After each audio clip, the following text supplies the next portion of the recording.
மகாநதி சீரியல்ல அடுத்த வர எபிசோட்ல நம்ம காவேரி நின்னுட்டு பேகை தூக்கிட்டு வராங்க. அந்த நேரம் பார்த்து சாரதான்னு சொல்லிட்டு எல்லாருமே வராங்க. எதுக்காகடி நீ இப்படி ஒரு கல்யாணத்தை பண்ண அப்படின்னு சொல்லிட்டு போட்டு அடி அடின்னு அடிக்கிறாங்க. அம்மா அடிக்காதம்மா, நான் உண்மையை சொல்லிடுறேன், நர்மதாவோட ஆப்ரேஷனுக்கு தான் நான் இப்படியெல்லாம் பண்ணிட்டேம்மா அப்படின்ற மாதிரி சொல்கிறாங்க. ஏ அத்தை, நான் சொல்கிறத கொஞ்சம் கேளுங்க, எல்லாரும் என்ன மன்னிச்சிடுங்க, நான் இப்படி ஒரு காரியத்தை பண்ணியிருக்க கூடாது. ஏண்டா, எவ்வளோ தைரியம் இருந்தால் ஒரு பொண்ணோட வாழ்க்கைனை கூட பார்க்காம இப்படி ஒரு கேவலமான காரியத்தை நீ பண்ணியிருப்ப அப்படின்னு சொல்லிட்டு குமரன் விஜயை போட்டு அட்டி வெளுத்து வாங்குறாங்க.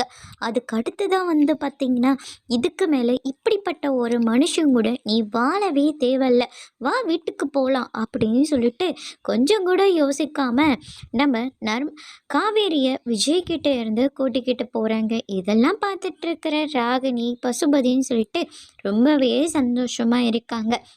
காவேரியை எங்கிட்ட இருந்து கூட்டிகிட்டு போகாதீங்க, காவேரி எனக்கு வேணும் அப்படின்னு சொல்லிட்டு விஜய் அழுகவும், ஆனால் கொஞ்சம் கூட விஜயோட ஃபீலிங்ஸை புரிஞ்சுக்காம காவேரியும் விஜயும் பிரித்து சாரதா கூட்டிக்கிட்டு போகிறாங்க. இனி இவங்க 2 பேரும் எப்படி இந்த தடைகளை மீறி ஒன்று சேர்ந்து வாழ போகிறாங்கன்றத வரப்போகிற எபிசோடில் பார்க்கலாம். தேங்க்யூ.